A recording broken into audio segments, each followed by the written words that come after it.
Okey, sekarang saya buat sikit lah. Tanah dia saya buat color hitam.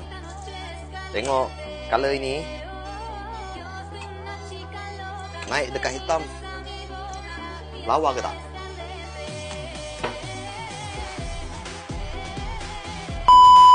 Okey, dekat sini ialah hitam paling jahat lah.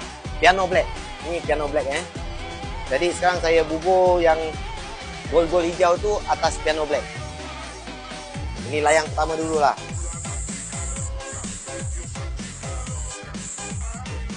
Okey, ini ialah lapisan pertama. Okey, awak dekat sudut yang dekat boleh tengok lah.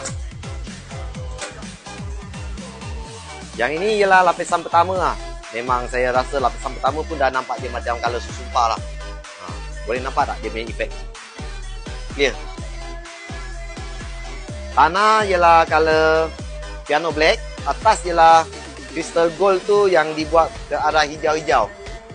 Jadi color macam ini pakai color tanah yang color gelap.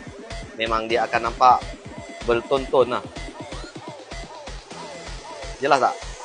Kalau saya masuk lagi satu lapis, dia mungkin melampau gold ataupun hijau.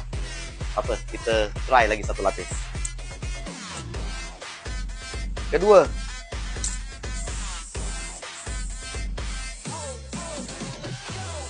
Okey.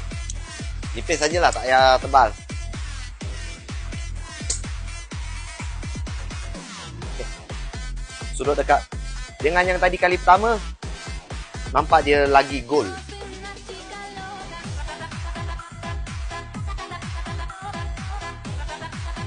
Jahat ke tak? Bagi tahu. Jahat ke tidak color ni?